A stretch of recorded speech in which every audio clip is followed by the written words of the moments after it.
Assalamualaikum warahmatullahi wabarakatuh.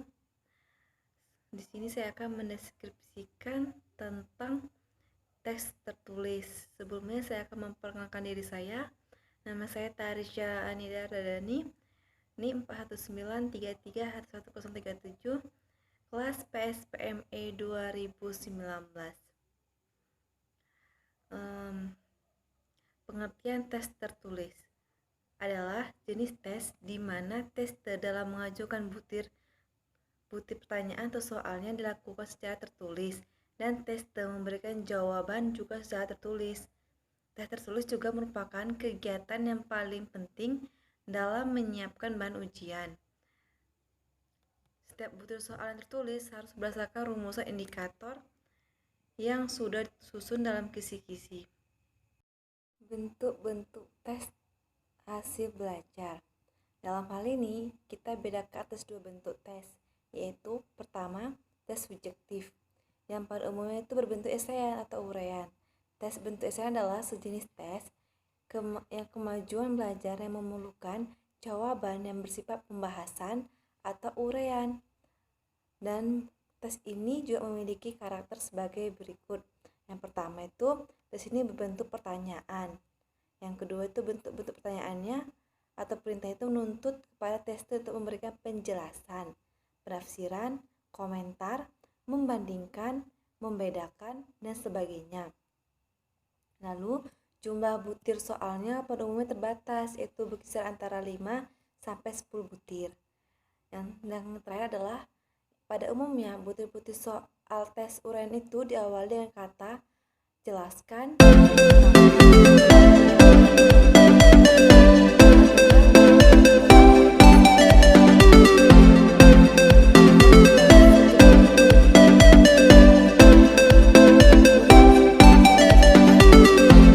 Yang kedua, tidak memberikan banyak kesempatan untuk berspekulasi atau untung-untungan. Yang ketiga, mendorong siswa untuk berani mengemukakan pendapat serta menyusun dalam bentuk kalimat yang bagus. Yang keempat, memberi kesempatan kepada siswa untuk mengutarakan maksudnya dengan gaya bahasa yang caranya sendiri. Dan yang terakhir adalah dapat diketahui sejauh mana siswa mendalami suatu masalah yang diteskan.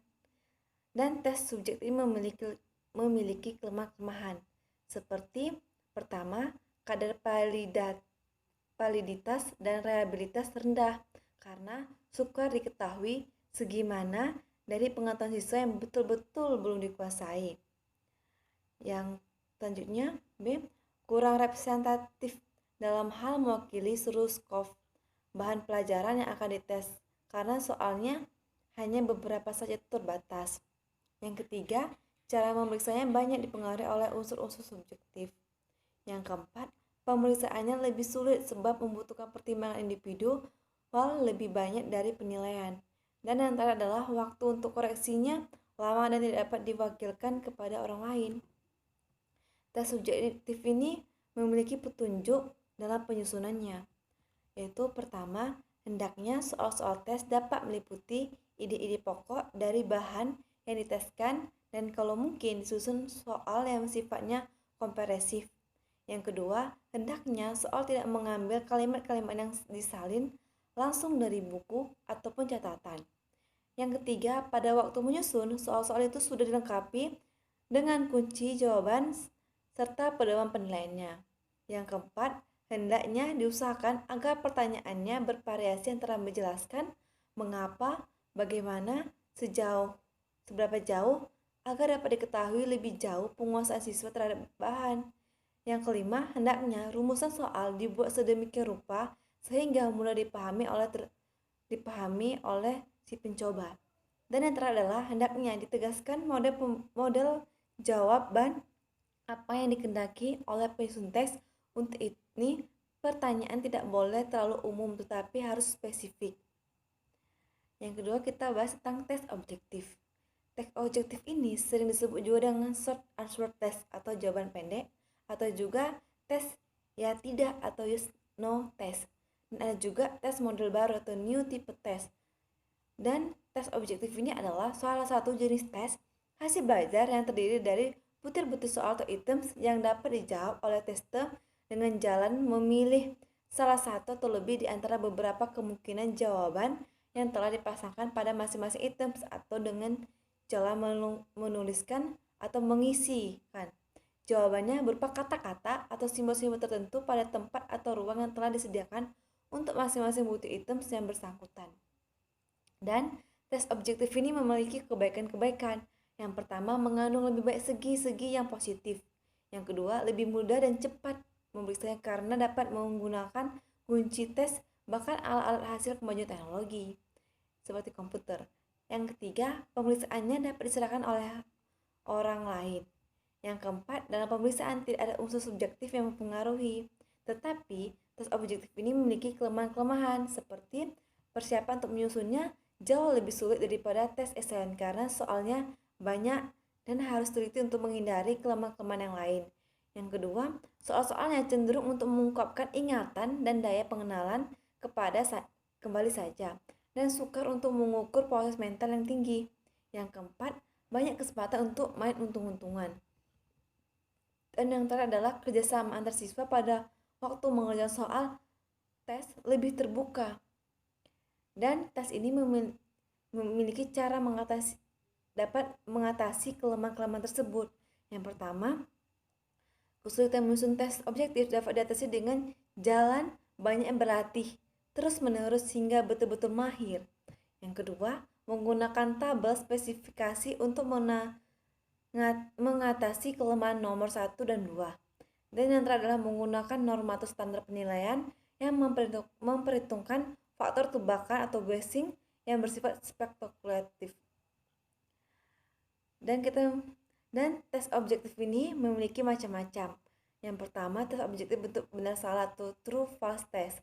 Tes ini merupakan salah satu bentuk tes objektif di mana butir-butir soal yang diajukan dalam tes hasil belajar ini berupa pernyataan atau statement. Pernyataan tersebut ada yang benar dan ada yang salah. Dan ini bisa disimbolkan dengan B dan S. B itu pernyataan yang benar dan S itu pernyataan yang salah. Tes ini juga memiliki kebaikan, seperti dapat mencakup bahan yang luas dan tidak banyak memakan tempat karena biasanya pernyataan-pernyataannya singkat saja. Yang kedua, mudah menyusunnya. Yang ketiga, dapat digunakan berkali-kali. Yang keempat, dapat dilihat secara cepat dan objektif. Dan yang terakhir adalah petunjuk cara mengerjakannya mudah dan dimengerti. Tetapi tes benar salah ini memiliki kelemahan-kelemahan, seperti sering membingungkan, mudah ditebak dan duga, banyak masalah yang tidak dapat dinyatakan hanya dengan dua kemungkinan benar atau salah.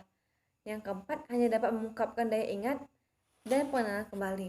Dan yang terakhir adalah reliabilitasnya rendah kecuali apabila butir-butir soalnya dibuat dalam jumlah yang banyak sekali. Dan tes benar salah ini memiliki cara penyusunannya. Yang pertama itu, tulislah huruf B dan S pada permulaan masing-masing item dan dengan maksud untuk permulaan mengerjakan dan menilai. Yang kedua, usahakan agar jumlah butir soal yang harus dijawab B sama dengan jumlah butir soal yang dijawab oleh S. Yang ketiga, hindari items yang masih bisa diperdebatkan. Yang keempat, hindari pertanyaan-pertanyaan yang persis dengan buku. Yang kelima, hindarilah kata-kata yang menunjukkan kecenderungan memberikan saran. Yang keenam, jumlah butir soal hendaknya berkisaran 10 sampai 20 saja. Dan yang terakhir adalah butir-butir soal yang dijawab betul sebaiknya tidak mempunyai corak yang berbeda dari soal-soal yang dijawab salah. Baru yang kedua adalah tes objektif bentuk pilihan ganda atau multiple choice test. Tes ini adalah suatu bentuk tes yang terdiri atas suatu keterangan atau pemberitahuan tentang suatu pengertian yang belum lengkap dan untuk melengkapinya harus memilih satu dari beberapa kemungkinan jawaban yang telah disediakan. Dan bentuk tes objektif bentuk pilihan ganda ini memiliki beberapa bagian, yaitu pertama, tes objektif bentuk pilihan ganda biasa. Ini adalah tes bentuk pilihan ganda yang terdiri atas kalimat pokok yang berupa pernyataan yang belum lengkap dan yang diikuti oleh 5 atau 4 kemungkinan jawaban atau alternatifnya yang dapat melengkapi pernyataan tersebut. Yang kedua, Tes objektif bentuk pilihan ganda asosiasi. Ini merupakan tes bentuk pilihan ganda terdiri atas 5 atau lebih atau 4 judul atau istilah atau pengertian yang diberi tanda huruf abjad di depannya yang diikuti oleh beberapa pernyataan yang diberi nomor urut di depannya. Baru yang ketiga, tes objektif bentuk pilihan ganda melengkapi. Tes ini merupakan tes pilihan ganda yang terdiri atas satu kalimat pokoknya yang tidak lengkap dan diikuti dengan beberapa kemungkinan jawaban atau bisa merupakan 5 pernyataan dan bisa pula 4 pernyataan. Yang keempat, ada tes objektif bentuk pilihan ganda analisis hubungan antar hal. Ini merupakan bentuk pilihan ganda yang terdiri atas satu kalimat pernyataan yang diikuti oleh satu kalimat keterangan. Dan kepada tes dinyatakan apakah pernyataan itu betul dan apakah keterangan itu juga betul.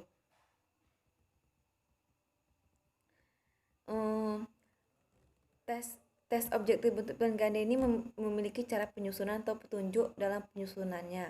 Yang pertama itu instruksi pengerjaannya harus jelas dan bila dipandang perlu baik disertai contoh mengerjakannya.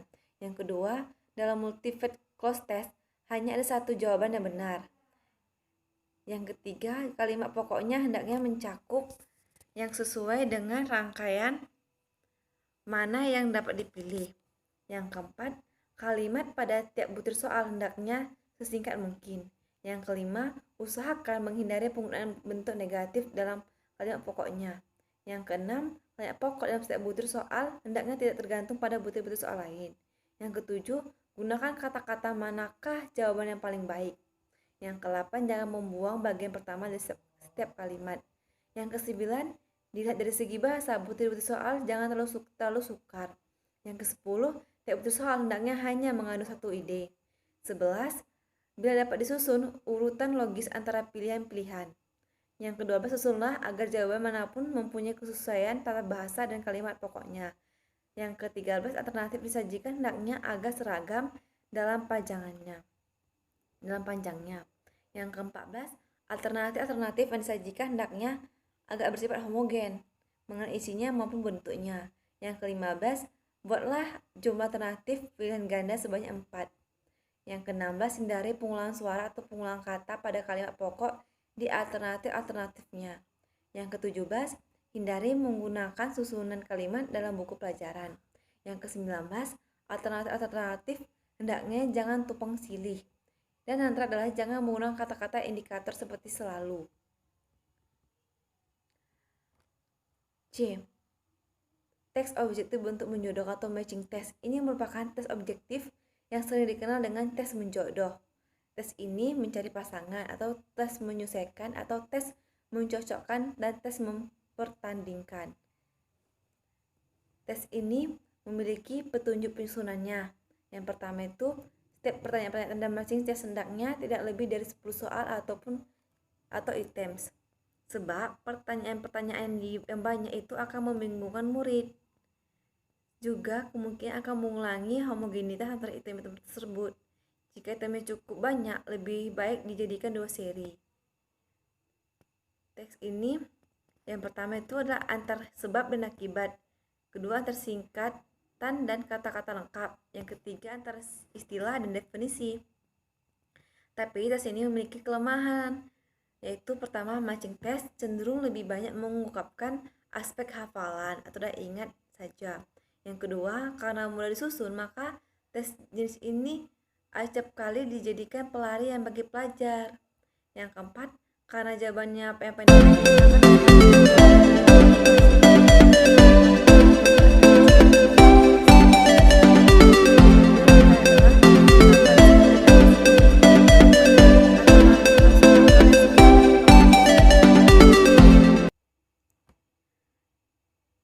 baru ada tes objektif bentuk isian atau completion test. Tes ini dikenal juga dengan tes isian. Tes ini melengkapi atau menyempurnakan. Tes ini juga memiliki petunjuk penyusunan yang baik dan benar. Yang pertama, perlu selalu diingat bahwa kita tidak dapat merencanakan lebih dari satu jawaban yang kelihatan logis. Yang kedua, jangan mengutip kalimat atau pernyataan yang tertera pada buku atau catatan. Yang keempat, yang ketiga, diusahakan semua tempat kosong hendaknya sama panjang. Yang keempat, diusahakan hendaknya setiap pernyataan jangan mempunyai lebih dari satu tempat kosong. Dan yang terakhir adalah jangan mulai dengan tempat kosong. Tes ini juga memiliki kebaikan-kebaikan. Yang pertama, tes model ini sangat mudah dalam penyusunannya. Yang kedua, jika dibandingkan dengan tes objektif bentuk fill-in, tes objektif ini lebih menghemat tempat. Yang ketiga, karena bahan dan sajikannya dalam tes ini cukup banyak dan beragam, maka persyaratan komprehensif dapat dipenuhi oleh tes model ini. Dan yang terakhir adalah sehubungan dengan yang disebut pada butir 3, maka tes ini dapat digunakan untuk mengukur berbagai taraf kompetensi dan tidak sekedar mengungkapkan taraf pengenalan ataupun hafalan saja. Dan tes ini memiliki kelemahan loh. Yang pertama itu, pada umumnya tes ini lebih cenderung menggunakan tes model ini mengungkapkan daya ingat atau aspek hafalan lain. Yang kedua, dapat terjadi bahwa butir-butir items dari tes model ini kurang relevan untuk diuji. Dan yang terakhir adalah karena pembuatannya mudah, maka tes T sering menjadi kurang berhati-hati dalam menyusun kalimat-kalimat soal. Dan yang terakhir adalah tes objektif bentuk isian atau fill-in. Tes ini adalah tes objektif yang bentuknya cerita atau karangan. Tes ini juga memiliki kebaikan-kebaikan, seperti dengan menggunakan tes objektif bentuk fill ini, maka masa yang diujikan tertuang secara keseluruhan konteksnya. Dan butir-butir item objektif bentuk fill ini berguna sekali untuk mengungkapkan pengetahuan tes T secara bulat ataupun utuh mengenai suatu hal atau suatu bidang. Dan cara penyusunan item ini mudah. Tes objektif bentuk isian ini memiliki kelemahan. Yang pertama, tes objektif bentuk fill ini cenderung lebih banyak mengungkapkan aspek pengetahuan atau pengenalan saja. Yang kedua, karena tes ini tertuang dalam bentuk rangkaian cerita, maka tes objektif ini bentuk fill ini umumnya banyak memakan tempat. Dan yang terakhir adalah tes objektif bentuk fill ini sifatnya kurang komprehensif dan terbuka peluang bagi tes T untuk bermain tebak-tebakan. Tes ini memiliki cara penyusunannya. Pertama itu, ungkapkan cerita yang dijadikan bahan tes hendaknya disusun secara singkat dan padat demi mengingat tempat ataupun kertas serta waktu penyusunan. Yang kedua, diusahakan agar butir-butir item yang diajukan dalam tes bentuk fill ini adalah butir-butir items yang selain mengungkap pengetahuan ataupun pengenalan juga dapat mengungkap para kompetensi lain yang sifatnya lebih mendalam. Yang ketiga, agar tes ini dapat digunakan secara efektif, sebaiknya jawaban yang harus diisi ditulis pada lembar jawaban ataupun pada tempat yang terpisah. Dan yang terakhir adalah apabila jenis mata pelajaran yang akan diteskan itu memungkinkan, penyajian soal juga dapat dituang dalam bentuk gambar, peta, dan sebagainya, sehingga kalimat cerita dapat dipersingkat. Sekian dari saya. Wassalamualaikum warahmatullahi wabarakatuh. Terima kasih.